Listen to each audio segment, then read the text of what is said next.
Baik Ustadz, udah bisa dimulai.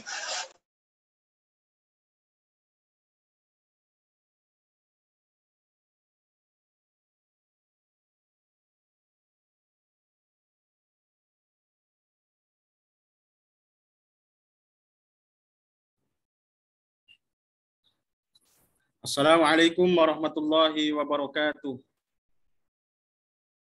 Alhamdulillahi rabbil alamin wa bihi nasta'in ala umurid dunya waddin.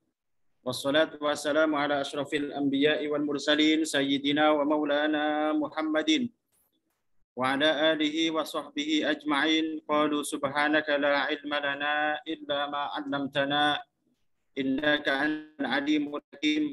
Wa qala rabbi shrah li sadri wa yassir li amri wahlul 'uqdatam min lisani yafqahu qawli. Allahumma faqihna fid din wa 'allimna at-ta'wil. Allahumma arinal haqqa haqqan warzuqna ittiba'ah wa arinal batila batila warzuqna ijtinabah. Rahmatika ya arhamar rahimin. Walhamdulillahi rabbil alamin.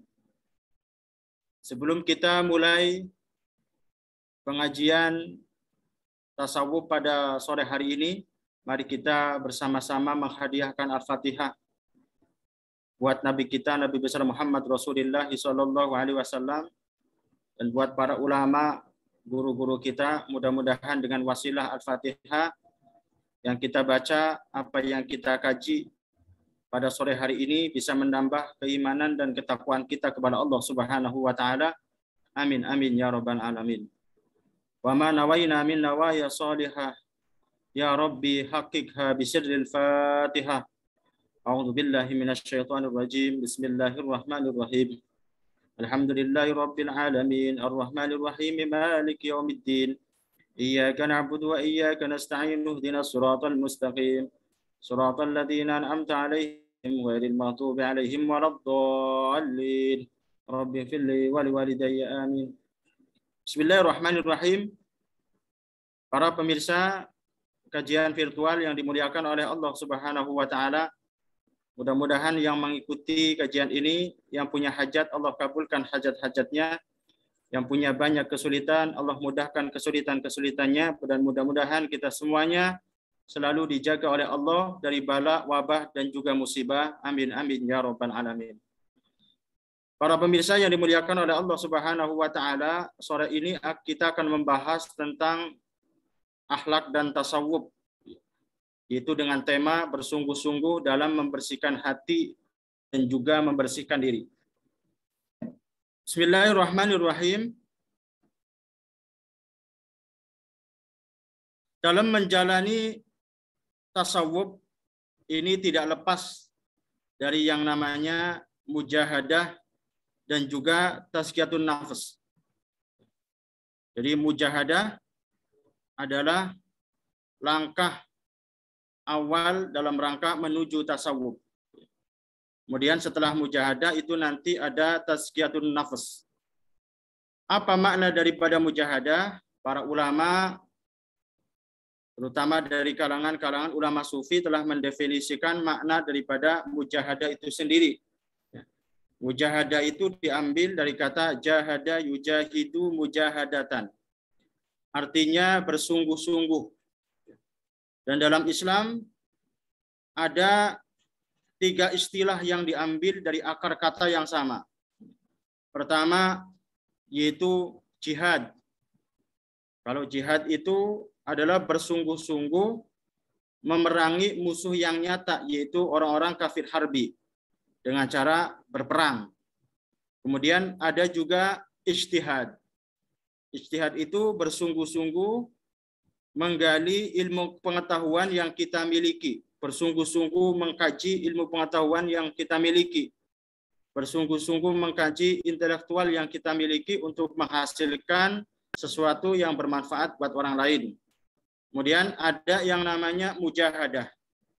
Mujahadah ini lebih dikenal di karangan ulama-ulama sufi, lebih dikenal di dalam disiplin ilmu tasawuf. Karena makna daripada mujahadah itu sendiri yaitu bersungguh-sungguh memerangi hawa nafsu dan dari masalah duniawi. Kalau tadi jihad itu bersungguh-sungguh memerangi musuh-musuh yang nyata, yaitu orang-orang kafir harbi. Nah, ini mujahadah bersungguh-sungguh memerangi hawa nafsu dari masalah duniawi. Hawa nafsu yang tidak nampak, yang bersarang pada diri kita semuanya. Karena setiap orang, setiap manusia, itu semuanya dihiasi hawa nafsu oleh Allah Subhanahu wa taala atau dihiasi syahwat. Sebagaimana firman Allah Subhanahu wa taala, "Zuyyina lin-nasi hubbus syahawati minan nisa'i wal banin" al-ayat. Bahwa manusia itu dihiasi untuk cinta syahwat. Jadi naluri manusia itu cinta dengan yang namanya berbagai macam kesenangan. Baik itu kesenangan duniawi maupun kesenangan yang macam-macam. Maka ketika manusia itu terhijab dari segala macam kesenangan duniawi dan juga kesenangan yang lain, maka manusia tidak akan pernah hatinya itu bisa mengingat Allah Subhanahu wa taala. Sehingga butuh ketika orang mau terjun di dunia tasawuf, ini butuh yang namanya mujahadah. Bersungguh-sungguh memerangi hawa nafsu dari masalah duniawi yang tumbuh pada diri kita. Mujahadah, kalau kita tahu bahwa mujahadah ini adalah bagian daripada puncak perang, puncak jihad yang paling tinggi. Karena di atas daripada jihad fisabilillah, melawan musuh-musuh Islam.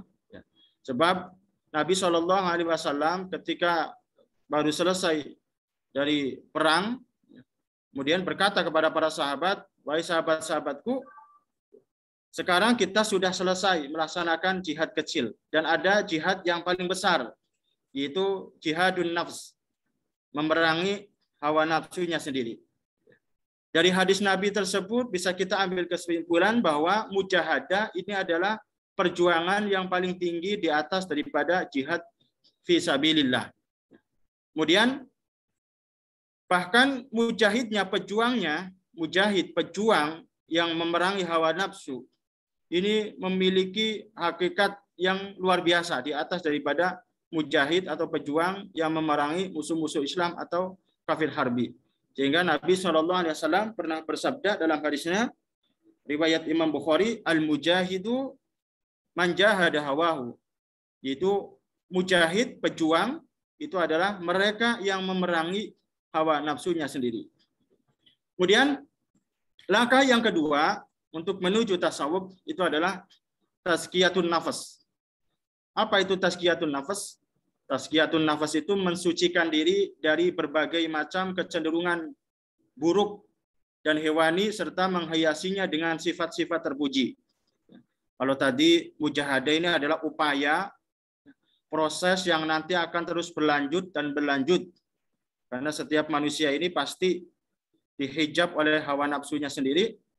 Kemudian nanti ketika kita mau membersihkan dirinya dari segala macam keburukan-keburukan, dari segala macam kecenderungan yang buruk dan hewani, maka butuh yang namanya perilaku, butuh yang namanya aktivitas, yaitu tazkiyatun nafas. Kemudian di dalam tazkiyatun nafas itu ada proses. Proses yang pertama tazkiyatun nafas ini adalah takhalliyat. Takhalliyat itu mengosongkan dirinya dari berbagai macam kotoran-kotoran jiwa. Pertama, mengosongkan diri dari syahwat perut dan juga syahwat kemaluan. Kita menghilangkan syahwat nggak bisa, karena syahwat ini merupakan bagian daripada hiasan yang Allah berikan kepada seluruh manusia. Bahkan Nabi sendiri itu tidak memperbolehkan untuk menghilangkan syahwat. Karena dengan syahwat, dengan hawa nafsu, itu menjadi wasilah kita semuanya mendapat pahala dari Allah Subhanahu wa taala. Tugas kita itu adalah mengatur. Jadi dalam proses tazkiyatun nafs itu harus ada takhalliyat, pengosongan diri kita dari syahwat perut dan juga syahwat kemaluan. Dengan cara apa? Itu nanti dengan cara bisa dengan puasa syahwat perut, bisa dengan puasa. Kemudian syahwat kemaluan bisa dengan menikah. Karena orang kalau tidak menikah, itu nanti nafsu akan terus bergejolak dan sebagainya. Kemudian tahalliyat. Tahalliyat itu proses tazkiyatun nafis yang kedua, menghiasi diri kita dari berbagai macam kebaikan-kebaikan. Artinya menghiasi diri kita dengan amal-amal yang baik atau dengan akhlak-akhlak yang baik. Kemudian yang terakhir, proses tazkiyatun nafas itu adalah tajalliyat. Tajalliyat itu adalah tersingkapnya hijab yang membatasi manusia dengan Allah Subhanahu wa taala. Jadi orang kenapa setiap hari itu malas berzikir mengingat Allah Subhanahu wa taala? Karena di dalam dirinya itu ada hijab. Hijab yang telah Allah berikan kepada kita yaitu berupa hawa nafsu. Bagaimana cara kita mengatur hawa nafsu atau bagaimana cara kita mengatur hawa nafsu agar hawa nafsu yang menempel dalam hati kita ini terbuka sehingga kita diringankan oleh Allah Subhanahu wa taala untuk mengucapkan kalimat zikrullah, mengingat Allah Subhanahu wa taala. Itu tentunya agar hawa nafsu yang ada pada diri kita ini bisa kita manage dengan baik, maka setiap hari jangan pernah kita kosongkan hati kita dengan mengingat Allah Subhanahu wa taala. Sebab cara untuk menyingkirkan hijab yang Allah berikan kepada kita yaitu dengan memperbanyak zikir. Innamal mu'minuna alladzina idza dzukirallahu wajilat qulubuhum wa idza tuliyat ayatuhum zadatuhum imana. Jadi orang-orang yang beriman kepada Allah Subhanahu wa taala, innamal mu'minuna alladzina, yaitu orang-orang idza dzukirallahu wajilat qulubuhum. Ketika disebut nama Allah Subhanahu wa taala, maka wajilat qulubuhum, hatinya akan bergetar. Ketika hatinya bergetar, maka tentunya segala macam nafsu-nafsu, baik itu nafsu hewani, nafsu yang lainnya, itu akan menyingkir dan hatinya akan fokus kepada Allah Subhanahu wa taala. Sehingga nanti kalau orang melakukan proses tazkiyatun nafs dengan baik, maka hatinya itu akan memperoleh derajat musyahadah. Musyahadah itu di mana hati kita ini menyaksikan tanpa ragu tentang Allah Subhanahu wa taala. Menyaksikan tanpa ragu Allah Subhanahu wa taala. Allah selalu ada pada hati kita. Sehingga orang kalau memiliki derajat musyahadah, ya, tentunya yaitu dengan melakukan proses tazkiyatun nafas dengan baik. Orang kalau sudah melakukan proses tazkiyatun nafas dengan baik, maka akan memperoleh derajat musyahadah, menyaksikan tanpa ragu Allah Subhanahu wa taala. Sehingga yang kita lihat sehari-hari di dunia itu selalu kita sambungkan Allah. Kalau orang sudah mencapai derajat musyahadah, maka setiap kali yang dilihat itu adalah kembalinya ke Allah Subhanahu wa taala. Ketika melihat keindahan laut, maka yang ada dalam hatinya itu, wah ini laut yang nyiptain Allah Subhanahu wa taala. Tidak ada kalimat kecuali zikrullah, mengingat Allah Subhanahu wa taala. Kemudian ketika melihat keindahan yang lain, ketika melihat harta banyak, maka dia tidak melihat harta, tapi yang dia lihat itu adalah kekuasaan Allah Subhanahu wa taala. Yang dia lihat itu adalah Allah Subhanahu wa taala. Ketika melihat harta banyak, dia akan mengucapkan bahwa harta itu dari Allah Subhanahu wa taala, harta itu adalah amanat Allah Subhanahu wa taala. Tidak ada sedikit pun unsur duniawi yang masuk nanti pada diri manusia. Kemudian ada apa tahapan-tahapan mujahadah? Tahapan-tahapan mujahadah itu ada 4. Yang pertama, qalilul kalam. Orang kalau mau bermujahadah, melalui proses mujahadah itu pertama harus melalui tahapan pertama yaitu qalilul kalam, harus sedikit berbicara. Jangan banyak bicara, berbicara hanya ketika penting atau ketika dibutuhkan dan bermanfaat. Sehingga Nabi Shallallahu alaihi wasallam pernah bersabda dalam hadisnya, "Man kana yu'minu billahi wal yaumil akhir falyaqul khairan aw liyasmut." Barang siapa beriman kepada Allah Subhanahu wa taala dan hari kiamat, maka berkatalah yang baik. Kalau tidak bisa berkata yang baik, maka diam. Jadi tahapan mujahadah pertama, dari tahapan pertama itu nanti ada qalilul kalam, sedikit berbicara. Tidaklah berbicara kecuali apa yang dia ucapkan itu adalah hal-hal yang baik. Benar-benar menjaga lisannya. Itulah sebabnya Nabi SAW bersabda, "Salamatul insan fi hifzil lisan." Selamatnya manusia itu ada dalam menjaga lisannya. Orang kalau sudah masuk dalam tahapan mujahadah, sudah bersungguh-sungguh untuk memerangi hawa nafsu yang bersarang pada hatinya, itu mereka akan qalilul kalam, sedikit kalam. Nggak banyak ngomong, nggak akan ngomong kecuali sesuatu yang penting. Tidak ada omongan kecuali yang keluar adalah kalimat-kalimat hikmah dan juga nasihat. Sehingga Syekh Syakik Al-Balhi dalam kitab Nasaihul Ibad, beliau berkata, sebab kerusakan di dunia, sebab manusia rusak, baik itu akalnya, rusak yang lainnya, rusak zahiriyahnya, batiniyahnya, itu ada 3. Pertama, fudulul kalam. Orang sebabnya rusak itu karena fudulul kalam, kata Syekh Syakik Al-Balhi. Apa fudulul kalam? Berlebihan dalam bicara. Orang kalau banyak ngomong ini banyak kerusakan. Kemudian bifudulit ta'am, banyak makan. Wa bifudulin naum, yang terakhir itu adalah banyak tidur. Ketika orang sedang melakukan tahapan mujahadah, maka sudah dipastikan dia melewati tahapan yang pertama, yaitu qalilul kalam. Kemudian setelah qalilul kalam, qalilut ta'am, sedikit makan.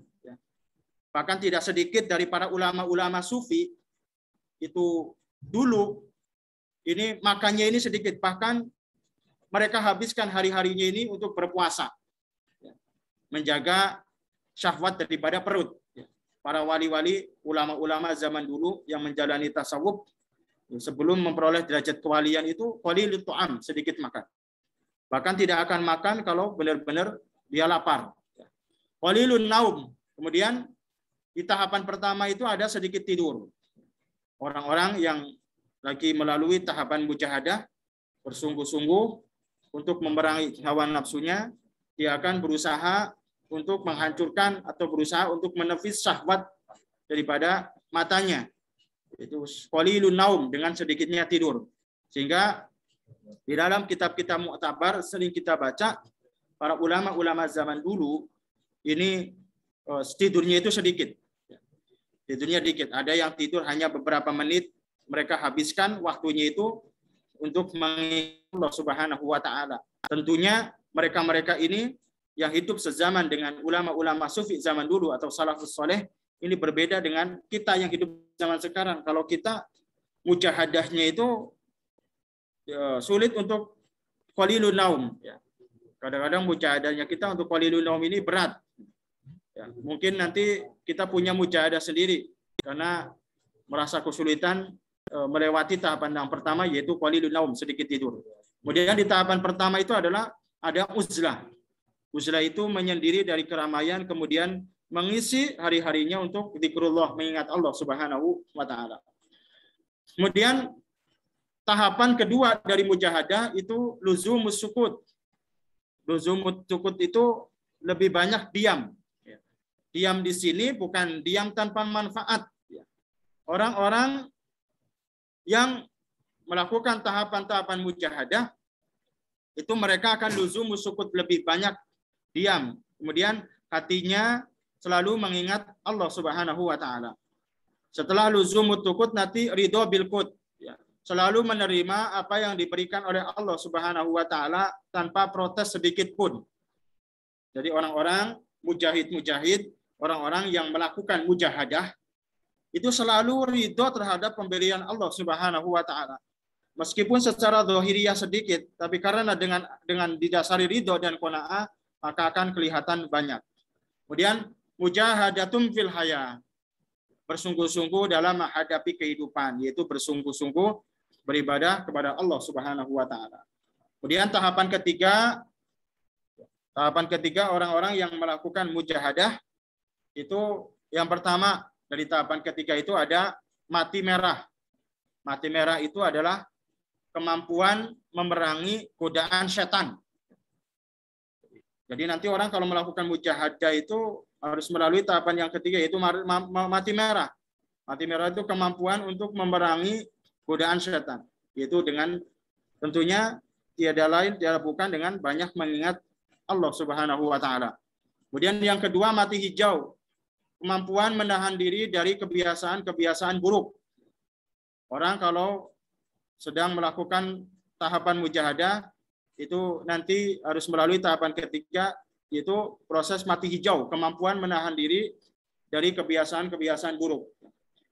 Ketika dia sedang bermujahadah, maka tentunya dirinya dan hatinya itu harus mampu menahan kebiasaan-kebiasaan yang buruk yang terjadi setiap harinya pada orang tersebut. Misalnya, orang sebelum melakukan mujahadah itu biasa tidur setelah subuh, maka ketika dia melakukan mujahadah, sebisa mungkin untuk menahan dirinya untuk melakukan tidur setelah subuh. Atau misalnya, orang sebelum mujahadah ini sering makan kebanyakan, kebiasaan buruk juga makan kebanyakan. Maka ketika dia melakukan proses mujahadah, artinya bersungguh-sungguh untuk memerangi hawa nafsu, maka dia harus meninggalkan itu semuanya. Ya, awalnya makannya banyak, dikurangi. Syukur-syukur dia mampu untuk berpuasa. Tahapan yang ketiga, dari tahapan ketiga itu kemampuan berlaku sabar atau yang disebut dengan mati hitam. Kemampuan berlaku sabar dari bentuk hinaan manusia. Jadi ujian yang paling berat, ya, ujian berat buat seluruh manusia itu ketika mendapat pujian dari orang lain. Maka orang yang melakukan mujahadah sebisa mungkin dipuji ataupun dihina, tetap kita meresponnya itu sama. Kalau ada orang mengaku-ngaku dirinya sedang bermujahadah, kemudian dia gila dengan pujian manusia, kemudian ketika dia dipuji semangat ibadah, ketika dia dihina jadi lentur ibadahnya atau semakin malas untuk ibadah, maka mujahadahnya dia itu belum seberapa. Artinya nanti akan memperoleh derajat sia-sia, nggak ada manfaatnya apa-apa. Jadi orang kalau melakukan proses mujahadah itu harus memiliki kemampuan berlaku sabar dari bentuk hinaan manusia. Ketika manusia menghina, kita harus sabar. Ketika memuji pun kita harus sabar. Jangan sampai terlena dari pujian manusia. Kemudian tahapan keempat yaitu dzikrullah, mengingat Allah Subhanahu wa taala. Orang yang melakukan proses mujahadah itu harus melalui tahapan yang keempat, yaitu mengingat Allah Subhanahu wa taala. Kemudian selanjutnya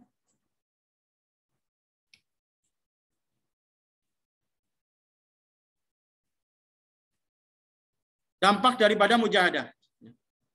Dampak daripada mujahadah, orang yang melakukan mujahadah bersungguh-sungguh memerangi hawa nafsunya, bersungguh-sungguh memerangi sesuatu yang buruk pada dirinya, ini nanti kondisi jiwa akan memperoleh sifat-sifat yang baik, seperti taubat. Ketika dia salah, nanti ada sinyal-sinyal untuk bertobat kepada Allah Subhanahu wa taala. Kalau orang setiap harinya dihabiskan untuk bermujahadah, maka ketika dia berbuat salah, itu ada sinyal untuk bertobat kepada Allah Subhanahu wa taala. Beda halnya dengan orang yang tidak melakukan mujahadah.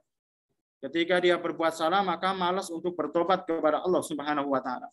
Kalau orang yang rutin mujahadah, maka begitu dia melakukan keburukan, maka dia akan ingat Allah Subhanahu wa taala dan buru-buru membaca istighfar.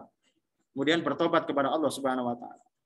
Kemudian kondisi jiwa daripada orang yang bermujahadah ini nanti jiwanya ini akan terselimuti dengan sabar. Sabar dalam menghadapi ujian, sabar dalam menghadapi nikmat, sabar dalam menghadapi cobaan, sabar dalam menghadapi kemaksiatan dan sebagainya. Kemudian jiwanya ini akan diliputi syukur. Orang kalau selalu bermujahadah, maka hatinya itu akan selalu diselimuti syukur. Selalu berterima kasih kepada Allah Subhanahu wa taala, meskipun mendapatkan sesuatu yang dikit, dia akan selalu berterima kasih kepada Allah Subhanahu wa taala. Karena dengan syukur nanti hati kita itu akan dicukupkan oleh Allah Subhanahu wa taala. Kemudian kondisi jiwa kita itu nanti ada perasaan khauf, takut kepada Allah Subhanahu wa taala. Dan yang terakhir, kondisi jiwa ini nanti akan memperoleh derajat zuhud, di mana tidak berhasrat sedikit pun kepada dunia atau tidak rakus dengan urusan-urusan dunia. Dia nanti akan memperoleh atau akan mendapatkan dunia hanya sekedarnya saja. Dia tidak berniat sedikit pun untuk menumpuk-numpuk dunia dan sebagainya. Bahkan ketika mendapatkan dunia, maka dia akan memanfaatkan dunia itu untuk berjuang di jalan Allah Subhanahu wa taala atau membelanjakan dunia itu untuk kebaikan. Kemudian dampak mujahadah yang lain itu mendapatkan tempat yang dekat dengan Allah Subhanahu wa taala. Tentunya orang yang selalu bermujahadah, bersungguh-sungguh dalam memerangi hawa nafsunya, itu pasti nanti mereka akan mendapatkan tempat yang dekat dengan Allah. Kalau orang sudah mencapai derajat zulfa, orang yang dekat dengan Allah Subhanahu wa taala, maka segala macam permohonannya itu akan cepat dikabulkan oleh Allah Subhanahu wa taala. Kemudian apa saja dasar-dasar daripada mujahadah? Apakah mujahadah itu ada dalil-dalilnya? Jadi mujahadah ini memiliki berbagai macam dalil, baik itu dari Al-Qur'an maupun sabda Nabi Shallallahu alaihi wasallam. Dari Al-Qur'an, dasar daripada mujahadah ini adalah surat Al-Maidah ayat 35 yang berbunyi, A'udzubillahi minasyaitonirrajim. Bismillahirrahmanirrahim. Ya ayyuhalladzina amanu taqullaha wabtaghu ilaihil wasilah wajahidu fi sabilihi la'allakum tuflihun. Yang artinya, wahai orang-orang yang beriman, bertakwalah kamu kepada Allah Subhanahu wa taala dan carilah wasilah, jalan untuk mendekatkan diri kepada Allah Subhanahu wa taala. Wajahidu dan berjihadlah, berjuanglah. Bukan hanya berjuang secara fisik, tapi berjuang secara batin untuk memerangi penyakit-penyakit hati. Karena di dalam tubuh kita ini ada berbagai macam penyakit-penyakit hati, ada berbagai macam kotoran-kotoran, ya, termasuk cinta dunia. Ya. Ketika kita berambisi untuk mendapatkan dunia atau cinta dunia sampai melupakan ibadah, maka kita harus obati, bersihkan unsur cinta dunia yang ada pada jiwa kita dengan selalu ingat mati.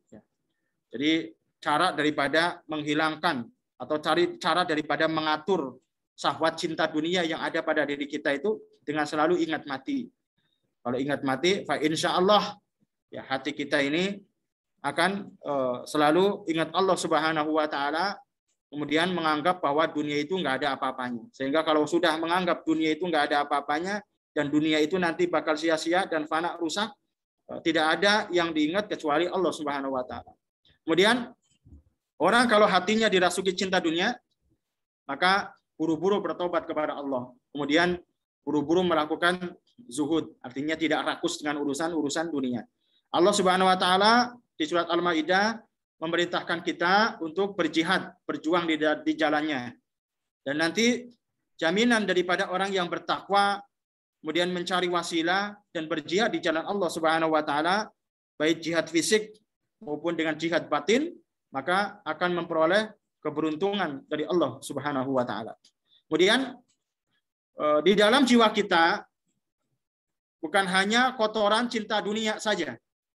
Nanti ada cinta harta, dan juga ada kikir, ada cinta kedudukan, ada takabur, ada marah dengki.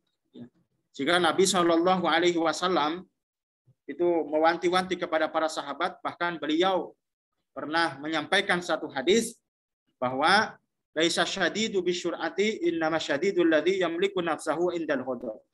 Kata Nabi, bukanlah orang yang kuat. Orang yang kuat dalam fisiknya saja. Innama syadidul ladzi yamliku nafsahu indal ghadab. Sesungguhnya orang yang kuat ini adalah orang yang bisa meredam amarahnya. Nafsul amarahnya dikala dia dalam keadaan marah. Kalau ada orang lagi marah kemudian bisa meredam, gak sampai teriak-teriak, gak sampai nonjok orang, gak sampai maki-maki, gak sampai menghina. Karena orang kalau marah itu hilang separuh daripada akalnya. Kalau orang ketika marah itu kemudian dia mampu menahan dirinya dari berkata-kata kotor, menahan dirinya dari membentak-bentak dan sebagainya, menahan diri dari memukul sesuatu, ya, maka itu menjadi orang yang kuat menurut Nabi Muhammad Rasulullah SAW. Artinya, ya, mujahadah mereka ini sudah lulus, ya. Karena orang kalau jihad secara fisik pun nanti harus melalui proses mujahadah batin. Orang kalau jihad fisik pun harus melalui mujahadah batiniyah. Harus jihad batin dulu sebelum jihad fisik. Sebab khawatirnya kalau orang jihad fisik tanpa jihad batin, itu nanti jihadnya bukan karena Allah Subhanahu wa taala, tapi karena egonya sendiri, karena hawa nafsu sendiri. Sehingga sahabat Ali bin Abi Thalib ketika mengikuti peperangan, ketika beliau mau membunuh orang-orang kafir, ketika pedangnya Ali bin Abi Thalib ini sudah nempel di bagian lehernya orang kafir, itu Ali bin Abi Thalib nggak langsung menebas lehernya. Nggak langsung menebas leher orang-orang kafir. Ditunggu dulu sama sahabat Ali bin Abi Thalib. Mau bersyahadat apa enggak? Kalau ternyata ketika pedang udah nempel, kemudian sahabat Ali bin Abi Thalib diludahi oleh orang kafir, maka Ali bin Abi Thalib bersabar.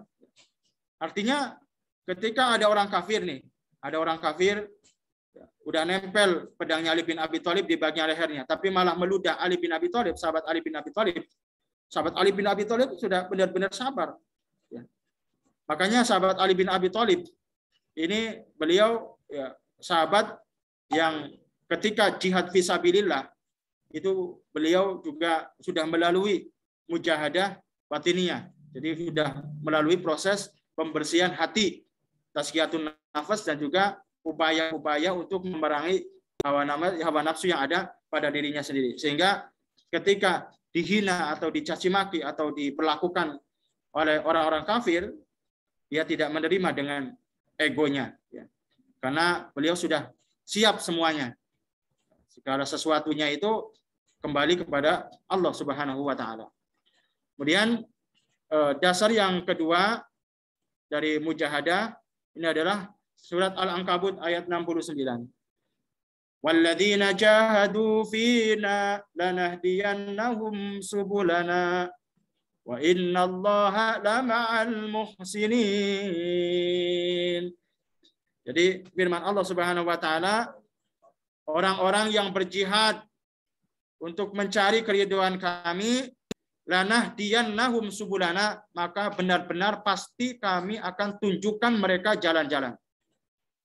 Jadi di sini orang-orang yang berjihad untuk mencari keridhaan Allah Subhanahu wa taala, orang-orang yang bersungguh-sungguh untuk membersihkan hatinya, membersihkan jiwanya dari kotoran-kotoran, maka kata Allah Subhanahu wa taala, lanahdiyannahum subulana. Di sini diawali dengan lam takkid dan juga diakhiri dengan nun taukid. Artinya sungguh pasti benar-benar mereka akan mendapat petunjuk dari Allah Subhanahu wa taala dan ditunjukkan jalan-jalan untuk menuju Allah Subhanahu wa taala. Maka orang-orang yang berjihad, orang-orang yang bermujahadah berupaya untuk membersihkan segala macam kotoran-kotoran hati, segala macam kotoran-kotoran yang menempel di jiwa, maka pasti nanti akan diberi petunjuk oleh Allah Subhanahu wa taala jalan-jalan menuju Allah. Allah akan memberikan petunjuk jalan-jalannya. Bukan satu jalan, tapi Allah akan beri petunjuk jalan-jalan menuju Allah Subhanahu wa taala. Sehingga orang-orang yang melalui proses mujahadah, orang-orang yang bersungguh-sungguh memerangi hawa nafsunya, pasti dalam kondisi senang, dia akan mendapat petunjuk dari Allah. Dia akan selalu dibimbing oleh Allah Subhanahu wa taala. Dalam kondisi senang, dia akan dibimbing oleh Allah untuk bersyukur. Dalam kondisi susah, dia juga akan dibimbing oleh Allah Subhanahu wa taala untuk selalu bersabar. Dalam kondisi dia mendapat pujian dari orang lain pun, dia akan selalu dibimbing oleh Allah untuk tidak terlena dengan pujian. Ini orang-orang yang berjihad atau bermujahadah batiniyah. Orang-orang yang bermujahadah batiniyah bersungguh-sungguh untuk memerangi kotoran yang ada pada dirinya, kotoran yang ada pada jiwanya, maka pasti akan diberi petunjuk oleh Allah Subhanahu wa taala jalan-jalan untuk menuju Allah Subhanahu wa taala. Maka beda orang-orang asli mujahadah dengan orang yang tidak pernah mujahadah, itu beda. Karena manusia menurut Imam Ghazali itu ada 3 bagian. Pertama, manusia yang tunduk dengan hawa nafsunya. Siapa mereka? Mereka adalah orang kafir. Kalau bicara orang kafir, mereka benar-benar tunduk dengan hawa nafsunya. Mereka mengikuti hawa nafsunya dan sebagainya. Kemudian kelompok yang kedua itu adalah manusia yang berusaha untuk memerangi hawa nafsunya. Siapa? Ya orang-orang Islam, orang-orang yang beriman kepada Allah, yang setiap harinya itu mau bermujahadah. Jadi enggak semua orang Islam itu mereka mau bersungguh-sungguh memerangi hawa nafsu yang ada pada dirinya. Hanya mereka saja yang mau bermujahadah. Hanya mereka saja yang mau melakukan mujahadah atau pembersihan atau usaha untuk membersihkan hati. Kalau mereka enggak mau bermujahadah, ya maka bisa boleh jadi nanti mereka pun akan tunduk dengan hawa nafsunya. Dan yang terakhir kata Imam Ghazali, mereka yang sudah ada di genggaman setan. Ada manusia yang memang sudah di genggaman setan, sudah ada dalam gangguan setan, sudah ada dalam gangguan jin-jin kafir. Sehingga yang dia kerjakan itu adalah keburukan. Dan mereka punya kesempatan untuk bertobat kepada Allah Subhanahu wa taala. Ya pastinya kalau mereka mau bertobat kepada Allah, maka dalam hadis Nabi, setiap anak cucu Adam manusia itu punya salah. Khairu khata'in tawwabun, dan sebaik-baik orang yang melakukan kesalahan itu adalah bertobat kepada Allah Subhanahu wa taala. Ingat, dengan kita melakukan mujahadah sebaik mungkin, maka Allah akan berikan petunjuk. Maka Allah akan bimbing kita. Hati kita itu akan selalu mendapat bimbingan dari Allah Subhanahu wa taala. Orang-orang yang selalu bermujahadah dan setiap harinya itu melakukan tazkiyatun nufus dari hal-hal yang buruk, kemudian memunculkan akhlak yang baik, maka boleh jadi mereka-mereka ini derajatnya akan diangkat oleh Allah Subhanahu wa taala lebih tinggi daripada para malaikat. Karena dalam kitab Ihya Ulumuddin, Imam Ghazali menjelaskan manusia itu boleh jadi nanti derajatnya akan ditinggikan oleh Allah lebih tinggi dari malaikat, dan boleh jadi derajat manusia itu akan direndahkan oleh Allah Subhanahu wa taala serendah-rendahnya dari binatang. Kenapa? Ya karena manusia dibekali akal dan juga nafsu. Kalau malaikat hanya dibekali akal, maka wajar ketika malaikat ini selalu taat kepada Allah Subhanahu wa taala. Wajar kalau malaikat itu enggak makan. Wajar kalau malaikat itu enggak minum. Wajar kalau malaikat itu enggak nikah. Wajar kalau malaikat itu enggak punya anak. Wajar kalau malaikat itu enggak capek. Karena malaikat memang diciptakan oleh Allah Subhanahu wa taala tanpa nafsu, hanya diberi akal oleh Allah Subhanahu wa taala. Kemudian hewan. Hewan itu diciptakan oleh Allah dengan nafsu, tidak dengan akal. Maka wajar kalau kerbau, sapi itu nggak pakai celana, sapi ini nggak pakai pakaian, kerbau nggak pakai pakaian, wajar karena isinya itu nafsu terus. Wajar kalau kerbau itu makan terus, wajar. Karena yang ada pada diri hewan itu adalah nafsu. Sehingga kalau ada manusia yang mengedepankan nafsunya daripada akalnya, kalau ada manusia yang akalnya itu dikalahkan oleh hawa nafsunya, maka derajatnya itu akan direndahkan oleh Allah lebih rendah daripada binatang. Kemudian kalau manusia sudah dibekali akal dan nafsu, tapi dia bisa menjadikan akalnya ini sebagai pemimpin, amir dalam jasadnya, maka derajatnya itu akan diangkat oleh Allah Subhanahu wa taala lebih tinggi daripada derajat malaikat. Makanya manusia ini punya resiko besar sebenarnya. Kenapa? Karena dulu sebelum Allah Subhanahu wa taala membagi-bagikan akal dan juga nafsu, itu Allah Subhanahu wa taala ngomong dulu ke malaikat, "Malaikat, mau enggak saya kasih nafsu?" Kata malaikat, "Enggak mau." Kemudian ke hewan, "Mau enggak saya kasih nafsu?" "Mau." Ya, akhirnya dikasihlah hewan itu nafsu. Ke manusia, "Mau enggak saya kasih nafsu?" "Mau." Ya. Kemudian pas akal, malaikat, "Mau enggak saya kasih akal?" "Mau." Manusia, "Mau enggak saya kasih akal?" "Mau." Giliran hewan enggak mau. Sehingga manusia dibekali nafsu dan juga akal masih punya hukum taklif, artinya dibebani segala macam kewajiban dari Allah Subhanahu wa taala.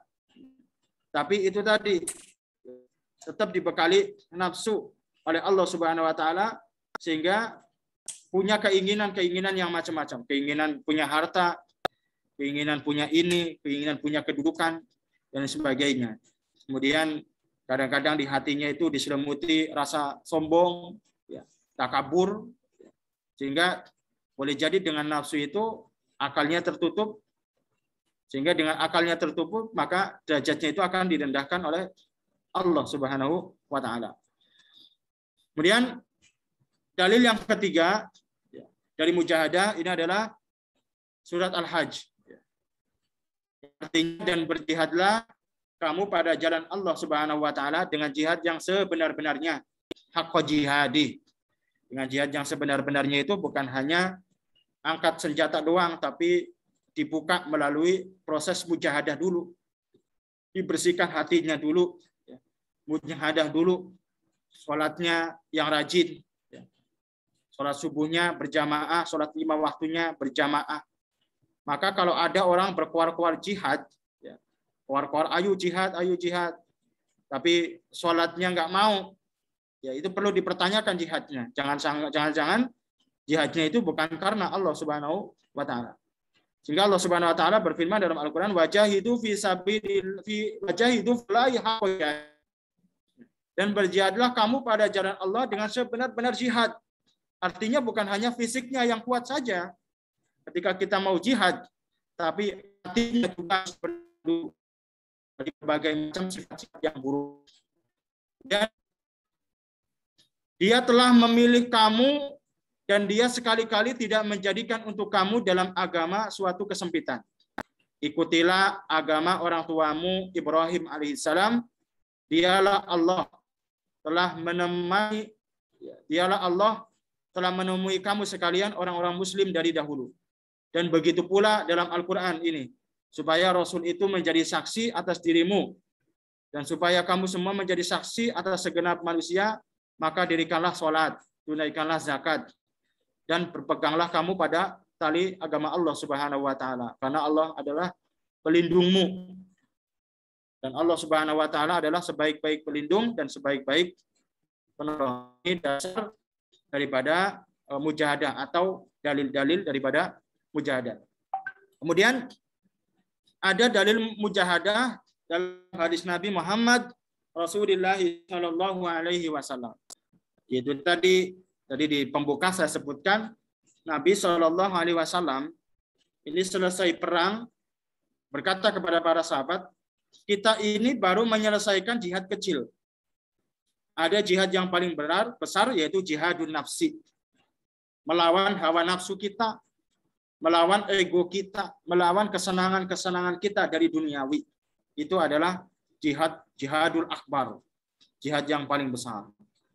Ketika orang sudah bisa jihadul akbar, memerangi egoisme kita, memerangi segala macam akhlak-akhlak buruk yang bersarang pada tubuh kita, kemudian kita isi semuanya dengan mengingat Allah Subhanahu wa taala, menghilangkan segala macam sifat-sifat yang bisa mendatangkan kepada kesombongan, Pak, insya Allah kita semuanya ini akan diselamatkan oleh Allah Subhanahu wa taala. Kemudian apa saja metode mujahadah? Metode mujahadah itu yang pertama itu dengan sedikit makan bertahap. Jadi ada cara-cara mujahadah yang bisa kita lakukan dan tentunya sesuai dengan kemampuan kita. Kalau orang awam itu nanti mujahadahnya cukup dengan memperbaiki amaliyah zahir. Maksudnya gimana? Memperbaiki sholatnya, jangan sampai sholatnya itu telat. Kita istiqomah sholat berjamaah. Jangan sampai kita meninggalkan sholat jamaah. Itu jihadnya orang-orang awam. Kalau orang sudah mencapai derajat mujahadahnya orang-orang khos itu nanti punya perilaku-perilaku khusus juga. Perilaku-perilaku yang berat, yang mungkin tidak mampu diamalkan oleh orang-orang awam. Kalau orang-orang awam cukup mujahadahnya itu dengan sholat subuh berjamaah, dengan membaca Al-Quran, syukur-syukur ditambahi dengan sedikit makan, atau ditambah dengan berpuasa, puasa sunnah, atau mujahadahnya itu dengan mengucapkan dzikir-dzikir khusus. Ya. Kemudian metode yang kedua yaitu tidak memilih atau pandang bulu, hendaknya segala permasalahan meminta petunjuk kepada guru atau mursyid. Mujahadah yang kedua yaitu ketika punya masalah maka minta petunjuklah kepada guru, kepada mursyid, pada orang-orang yang membimbingnya agar nanti diberikan obat atau agar nanti diberikan penawarnya. Ketika punya masalah, kalau dia benar-benar mau bermujahadah, maka setiap punya masalah itu datang meminta petunjuk gurunya. Sebagaimana dulu pernah terjadi di zaman Hasan Al-Basri. Di zaman Hasan Al-Basri itu banyak orang yang mengadu kesulitan. Kemudian orang-orang itu mengadu ke gurunya karena Hasan Al-Basri itu mereka anggap sebagai guru. Ketika mengadu, wahai guru, saya punya masalah hidup nih, kesulitan ekonomi, maka Syekh Hasan Al-Basri memberikan saran, udah banyakin zikir, baca istighfar. Begitupun kita. Sekarang kalau kita benar-benar mau bermujahadah, maka boleh dengan metode ketika punya masalah, kita minta petunjuk ke guru agar guru ini bisa memberikan solusi, baik itu melalui zikir maupun melalui yang lainnya.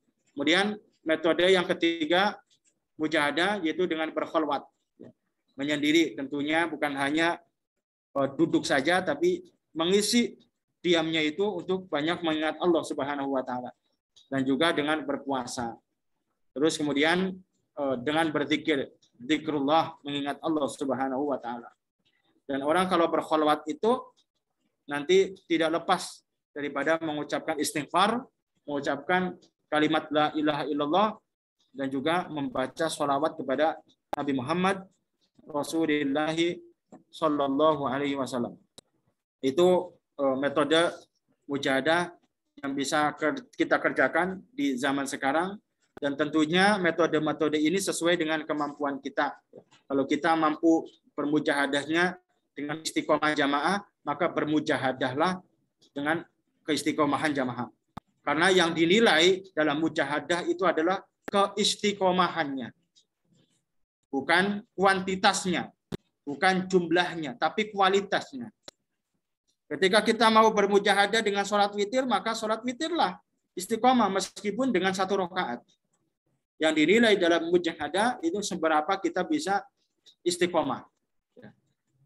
Misalnya kita mau bermujahadah dengan zikir, maka istiqomahlah zikir meskipun hanya beberapa kali, tapi diistiqomahkan. Sehingga para ulama mengingatkan kepada kita semuanya bahwa al-istiqomatu khairum min alfi karomah. Istiqomah itu lebih baik daripada 1000 karomah. Bahkan ada yang mengatakan ketika orang bisa istiqomah, itu hakikatnya dia sudah mencapai derajat karomah atau sudah memperoleh karomah dari Allah Subhanahu wa Ta'ala. Mujahadah yang kita kerjakan di zaman sekarang sesuai dengan kemampuan kita, karena yang paling penting dari mujahadah itu adalah ketika kita bisa beristiqomah, ketika kita bisa konsisten dengan mujahadah yang kita mampu, baik itu melalui zikir maupun melalui cara-cara yang lain, melalui puasa atau melalui jamaah atau melalui baca Al-Quran. Silakan, tentunya dengan kemampuan kita masing-masing. Mungkin ini cukup yang bisa saya sampaikan. Mudah-mudahan bermanfaat buat kita semuanya. Untuk selanjutnya ada waktu beberapa menit, barangkali ada pertanyaan dari para pemirsa. Silakan.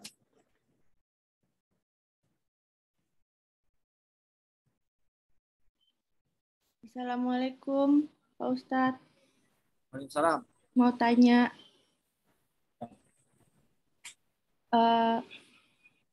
bagaimana caranya supaya kita nih kalau mau mulai berproses bermujahadah, bagaimana caranya supaya kita punya kesadaran untuk berproses gitu, Ustadz. Jadi misalnya nih zaman sekarang kita ada sosial media gitu ya. Kadang-kadang udah diniatin. Hari ini saya ingin lebih banyak mengingat Allah. Saya pengen baca Quran atau pengen bersikir gitu. Tapi terus misalnya buka sosmed sekali, terus nggak sadar, taunya udah berjam-jam, terus taunya udah kena sore, udah mau malam, terus baru inget, oh iya ya kan jadinya nggak sempet ngaji kayak gitu-gitu terus Ustaz. Terus atau misalnya lingkungan kita gitu Ustaz, yang ternyata orang-orang lingkungan kita itu tidak berniat untuk berproses seperti kita. Jadi mereka ya juga tidak memikirkan kematian, tidak memikirkan akhirat. Jadi semua pada sibuk dengan duniawi. Kan kadang-kadang kita suka nggak sadar jadi ikut ke bawah arus gitu loh Ustadz. Gimana caranya supaya kita tuh punya kesadaran untuk berproses bermujahadah ini Ustadz. Terima kasih. Assalamualaikum warahmatullahi wabarakatuh. Jadi mujahadah di era milenial atau di kalangan milenial itu bertahap. Kita jangan langsung pengen mencapai mujahadah tingkatan tinggi, jangan. Tingkatan tinggi itu seperti apa Ustadz? Yaitu tadi dengan zikir berjam-jam, dengan ibadah sholat berjam-jam dan sebagainya. Jangan dulu. Nanti kita melalui tahap awal. Kalau di era medsos, di zaman milenial seperti ini, jadi di kalangan milenial, mujahadahnya kita cukup mengurangi waktu bermedsos saja itu sudah bermujahadah. Kita mengurangi waktu bermedsos saja itu sudah bermujahadah. Yang penting diniati, ya Allah, saya niat mengurangi main Facebook nih, saya mengurangi main gadget ya Allah, agar saya bisa mengingat Engkau.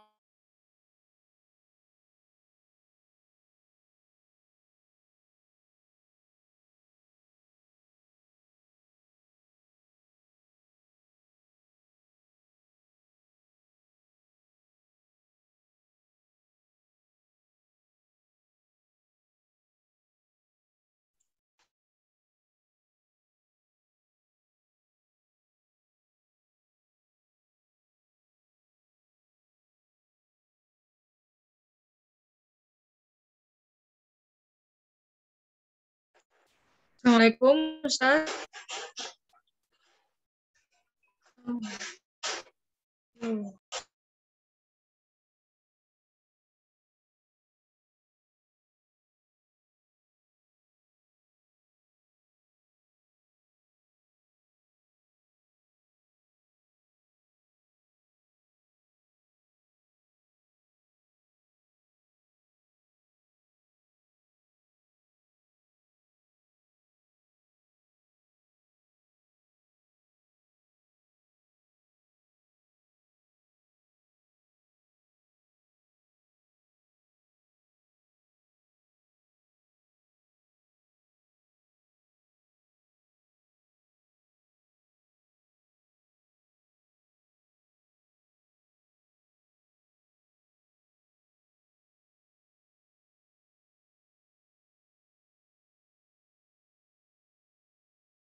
Mohon maaf, ini Ustadznya lagi ada gangguan sinyal. Kami lagi menghubungi lagi Ustadznya untuk join di Zoom kali ini.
Assalamualaikum.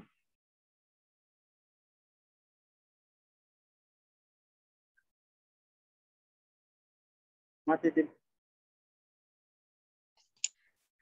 Sudah bisa dilanjut, Ustadz? Baik. Sudah bisa terdengar juga suaranya.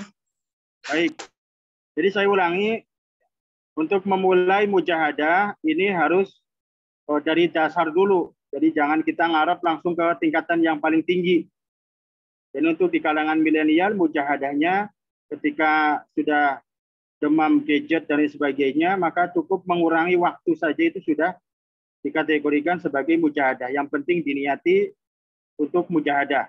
Misalnya kalau kita main gadget, main medsos, sehari itu 5 jam dikurangi 1 jam, 1 jam, 1 jam. Kemudian dari mengurangi waktu itu, jangan lupa kita isi dengan zikrullah yang ringan-ringan dulu. Zikir dalam hati, kemudian nanti dilisankan. Kemudian ketika zikir sudah mantap dan sebagainya, baru dengan fi'liyah, dengan mengamalkan sholat dan sebagainya. Jadi pelan-pelan dari tingkatan dasar dulu, baru insya Allah kita nanti bisa mencapai derajat yang tinggi. Recording in progress.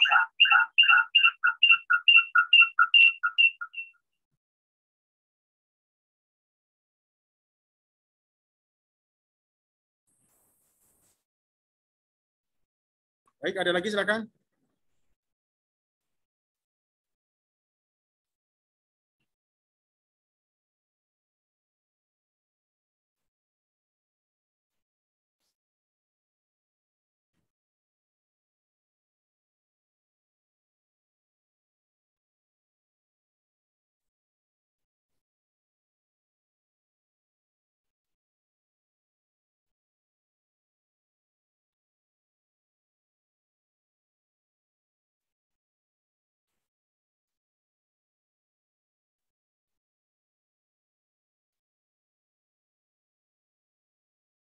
Baik, barangkali ada yang mau bertanya lagi, silakan.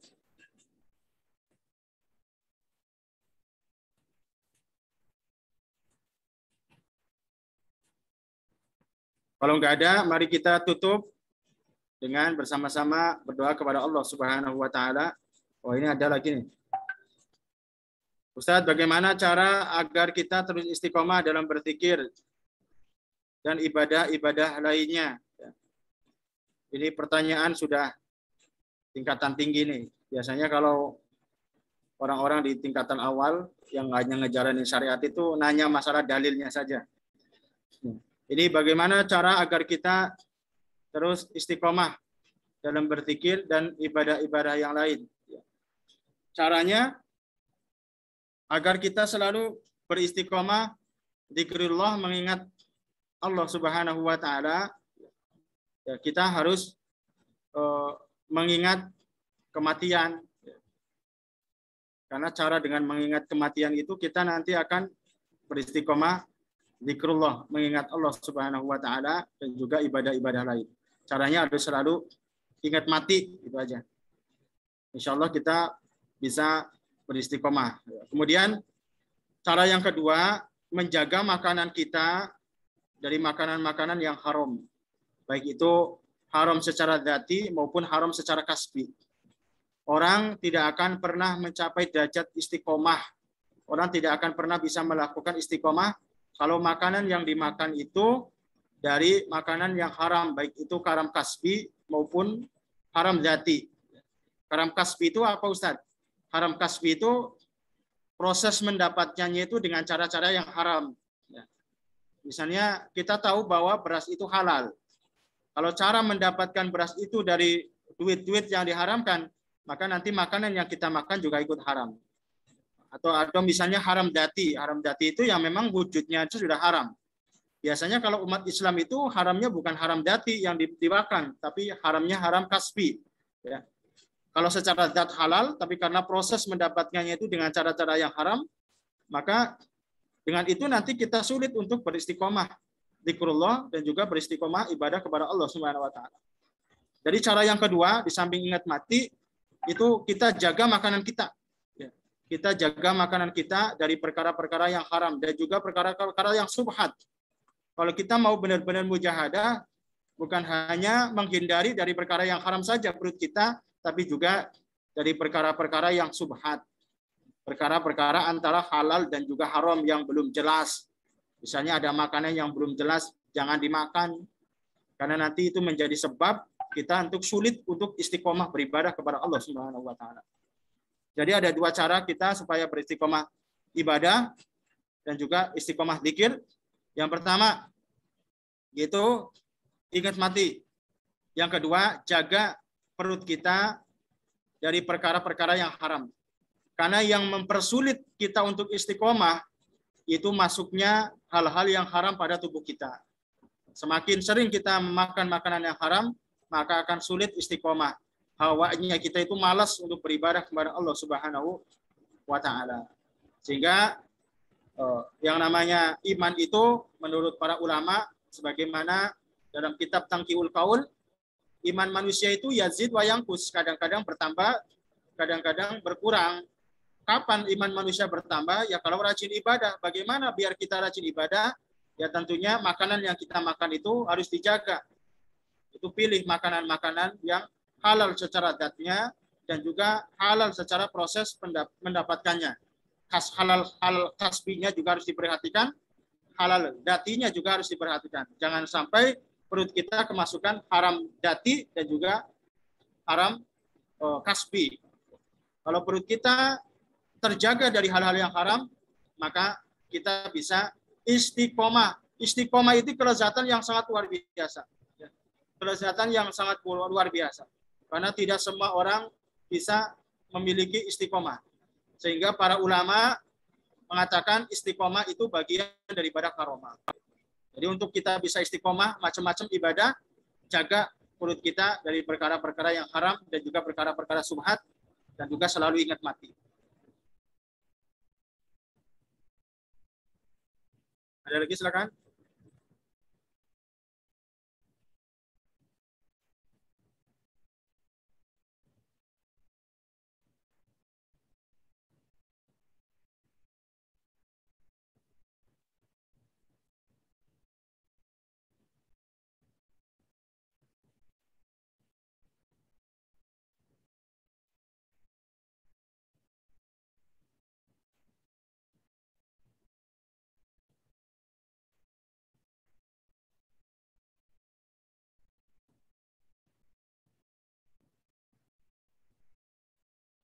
Silakan Bapak Ibu atau Mbak-mbak yang mau bertanya sebelum ditutup dengan doa.